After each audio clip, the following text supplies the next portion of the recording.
wabarakatuh. Kami dari kelompok 10 dengan anggota kelompok saya Irma Galuh Prameswari, NIM 2101040057, dan dua rekan saya Gunia Hidayati, NIM 2101040058, dan Salsa Pramudita Azhara, NIM 2101040059. Pada kesempatan kali ini kami akan membahas tugas komponen-komponen pendidikan dari mata kuliah pengantar pendidikan dan dosen pengampu Bapak Dr. Furqanul Aziz. Pengertian pendidikan menurut KBBI atau Kamus Besar Bahasa Indonesia. Pendidikan adalah proses mengubah sikap dan tata laku seseorang atau sekelompok orang dalam usaha mendewasakan manusia melalui upaya pengajaran dan pelatihan. Pengertian pendidikan secara umum. Pendidikan adalah usaha-usaha yang dilakukan secara sadar serta terencana demi mewujudkan keadaan belajar serta evaluasi untuk anak atau peserta didik dengan aktif menumbuhkan kemampuan yang ada pada diri seseorang demi menumbuhkan pengetahuan spiritual, cara mengendalikan diri, potensi kecerdasan, nilai-nilai kepribadian, akhlak, serta keterampilan. 1. Tujuan pendidikan. Ada 3 pendapat mengenai tujuan pendidikan, yaitu 1.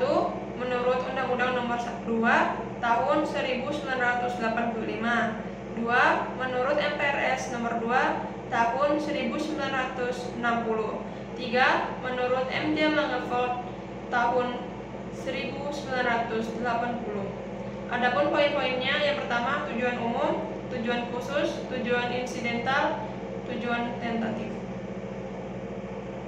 Hierarki tujuan pendidikan. 1. Tujuan nasional. 2. Tujuan umum. 3. Tujuan institusional. 4. Tujuan kurikuler. 5. Tujuan instruksional. Taksonomi tujuan pendidikan. Secara etimologi taksonomi, tasein sama dengan mengklarifikasi, nomo sama dengan aturan dari bahasa Yunani. Jadi, taksonomi berarti klarifikasi atau suatu prinsip, dasar, maupun aturan. 2. Peserta didik. Peserta didik adalah orang atau subjek yang mengikuti program pendidikan pada suatu jenjang pendidikan seperti sekolah dasar, sekolah menengah pertama, sekolah menengah atas atau sekolah menengah kejuruan, dan perguruan tinggi. A. Hakikat peserta didik. Menurut Kak Joni, hakikat peserta didik ada 4, yaitu yang pertama, bertanggung jawab, yang artinya setiap peserta didik atau setiap individu bertanggung jawab terhadap pendidikannya seumur hidup. Yang kedua, memiliki potensi baik, yang artinya individu atau peserta didik mempunyai kemampuan yang berbeda-beda yang unik yang ada pada dirinya. Yang ketiga, individual yang aktif, dan yang keempat, perlakuan yang manusiawi. B. Karakteristik peserta didik.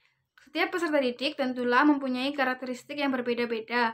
Berikut adalah aspek-aspek yang mempengaruhi karakteristik peserta didik, yaitu pertama, etnik, 2. Budaya, 3. Status sosial, 4. Bakat dan minat. C. Motivasi peserta didik. Motivasi peserta didik dibagi menjadi 2, yaitu motivasi intrinsik dan motivasi ekstrinsik. Yang pertama, motivasi intrinsik, yaitu motivasi yang berasal dari diri peserta didik. Contohnya, peserta didik sebelumnya belum mengetahui pelajaran matematika, sehingga peserta didik tersebut mempunyai kemauan yang keras atau mempunyai kemauan yang besar untuk belajar matematika, sehingga ia dapat menguasai pelajaran matematika tersebut. Yang kedua, motivasi ekstrinsik, yaitu motivasi yang berasal dari luar. Contohnya, pujian atau hadiah yang diberikan orang lain kepada peserta didik sebagai reward atas prestasi yang ia raih. 3. Pendidik. Pendidik adalah orang dewasa yang bertanggung jawab untuk mengajarkan peserta didik supaya peserta didik mampu belajar dan menguasai pembelajaran. Karakteristik pendidik. Karakteristik pendidik yang pertama yaitu mandiri, yang artinya pendidik tidak lagi bergantung kepada orang lain. Yang kedua, bertanggung jawab, yang artinya pendidik mampu menentukan atau mengambil keputusan atau tindakan yang diambilnya. 3. Mampu menyerahkan diri, yang artinya ia berani berkorban sesuai norma yang diakuinya. Macam-macam pendidik. Pendidik ada 2 macam, yaitu pendidik kodrati dan pendidik menurut jabatan. Pendidik kodrati. Pendidik kodrati yaitu pendidik yang sudah mempunyai kewajiban atau memang sudah kodratnya untuk mendidik, seperti ayah dan ibu. Ayah dan ibu punya kewajiban untuk mendidik anaknya supaya menjadi lebih baik, memiliki etika, dan beradab dalam kehidupan sehari-hari. 2. Pendidik menurut jabatan. Pendidik menurut jabatan yaitu pendidik yang mempunyai tanggung jawab dari pihak ketiga untuk mengajarkan atau memberikan ilmunya kepada peserta didiknya, contohnya guru dan dosen. Peranan-peranan pendidik. Yang pertama yaitu sebagai pengganti kata hati anak didik. Yang dimaksud sebagai pengganti kata hati anak didik yaitu seorang pendidik mampu beridentifikasi kepada anak untuk mewakili hati anak dalam menentukan tujuan pendidikan seperti yaitu pengarahan-pengarahan supaya siswa dapat lebih mengetahui atau memahami pelajaran yang disampaikan. 2. Sebagai pengelola kegiatan pembelajaran. Yang dimaksud sebagai pengelola kegiatan pembelajaran yaitu setiap pendidik dalam lingkungan pendidikan formal atau non-formal harus mempunyai rencana kegiatan pembelajaran, melaksanakan kegiatan pembelajaran, dan mengevaluasi pembelajaran. Selain peranan-peranan pendidik tadi, seorang pendidik juga mempunyai kewajiban dan hak. Pertama, kewajiban pendidik. 1. Menciptakan suasana pendidikan yang baik.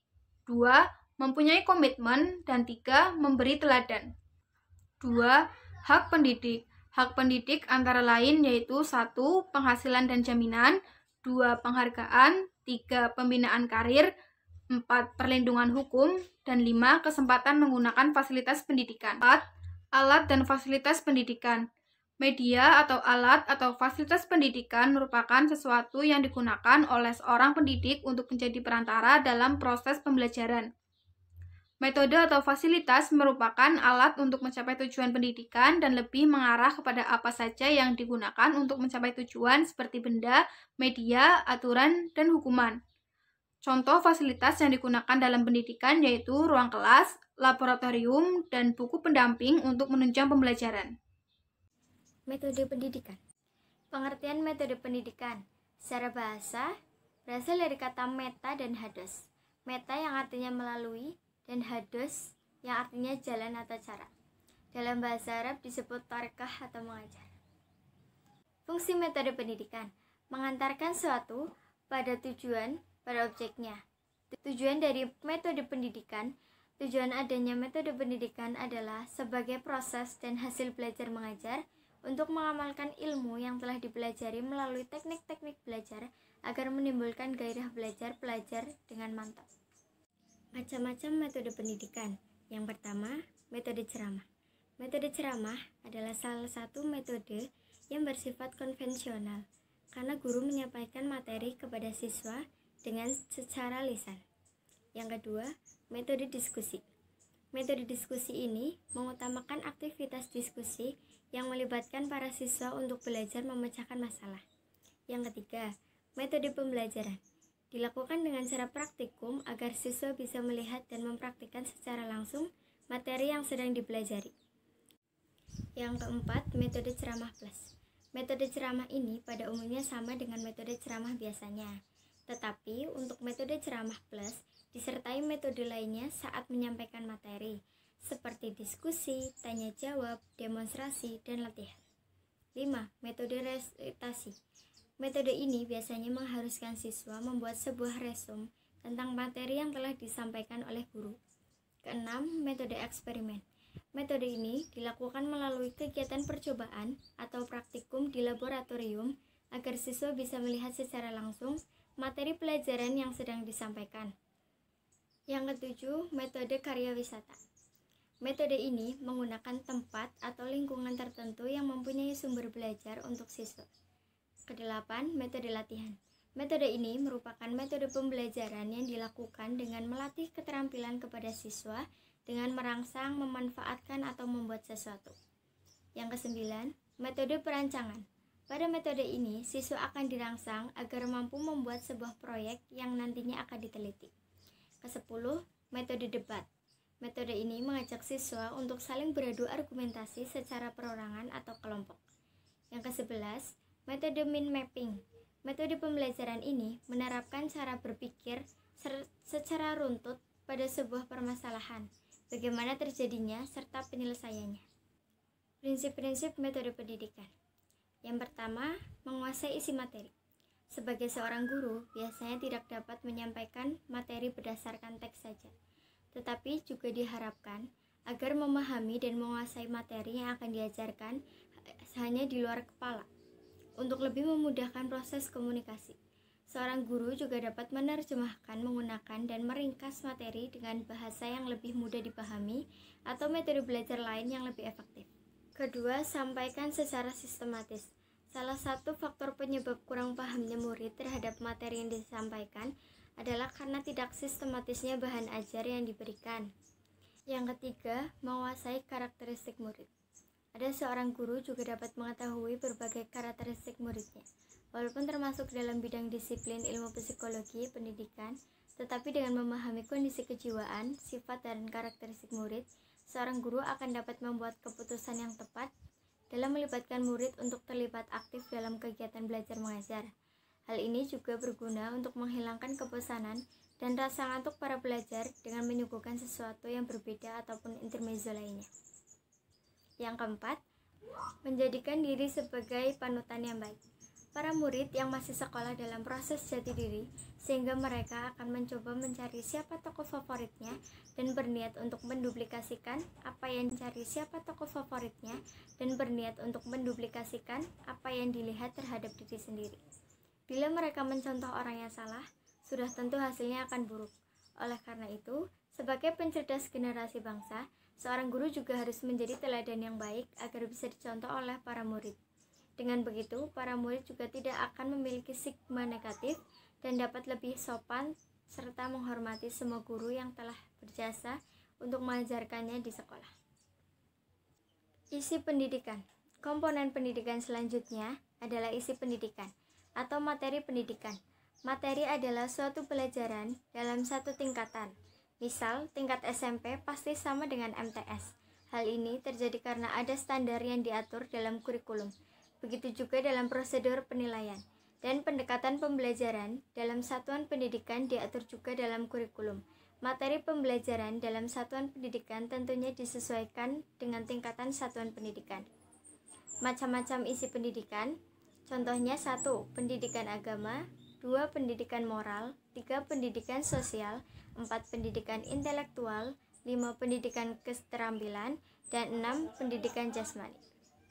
Untuk mencapai tujuan pendidikan, perlu disampaikan juga kepada peserta didik isi atau materi yang biasanya disebut kurikulum. Dalam pendidikan formal, guru harus menetapkan materi pendidikan yang akan dipelajari peserta didik dan materi tersebut harus yang relevan. Materi yang diberikan harus sesuai dengan tujuan pendidikan yang mengandung nilai-nilai sesuai yang ideal yang berkembang keseluruhan sosial. Dan individu sebagai hakikat manusia perlu diisi dengan bahan pendidikan. Lingkungan pendidikan. Lingkungan pendidikan adalah segala segi kehidupan dan kebudayaan. Hal ini karena pendidikan berkembang juga berdasarkan perubahan kebudayaan, sehingga pendidikan tidak hanya berada dalam lingkungan sekolah saja, tetapi juga ada dalam lingkungan bermasyarakat. Namun masih banyak masyarakat yang belum menyadari bahwa lingkungan juga ikut berperan penting dalam proses pembelajaran, sehingga masyarakat hanya mengandalkan guru dalam membimbing peserta didik. Lingkungan sangat berpengaruh sekali dalam mengembangkan potensi diri, karena keluarga merupakan madrasah pertama yang akan diterima oleh seorang anak. Selain keluarga, lingkungan sekolah juga berpengaruh dalam mengembangkan potensi seorang. Tidak hanya itu, lingkungan masyarakat juga dapat mempengaruhi. Jika peserta didik lahir di lingkungan yang tidak baik, maka kemungkinan besar peserta didik tersebut tidak akan baik pula. Namun sebaliknya, jika lingkungan baik, maka peserta didik dapat menjadi baik pula. Selain keluarga, lingkungan sekolah juga berpengaruh dalam mengembangkan potensi seseorang. Menurut Wasi Sumanto, lingkungan mencangkup segala material dan stimuli di dalam dan di luar diri individu, baik yang bersifat fisiologis, psikologis, maupun sosial kultural. Lingkungan kebudayaan dapat dikelompokkan berdasarkan lingkungan kebudayaan yang terdiri atas lingkungan kultural ideologis, lingkungan sosial politis, lingkungan sosial antropologis, lingkungan sosial ekonomi, dan lingkungan iklim geografis.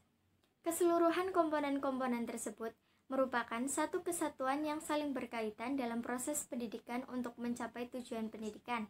Dapat disimpulkan, lingkungan pendidikan merupakan semua hal yang ada dalam sekeliling peserta pendidikan yang berkaitan langsung maupun tidak langsung terhadap aktivitas peserta didik, dan dalam dunia pendidikan, lingkungan sangat berpengaruh dalam keberhasilan atau kegagalan dari pendidikan. Sekian presentasi dari kelompok kami, kurang lebihnya mohon maaf. Terima kasih. Wassalamualaikum warahmatullahi wabarakatuh.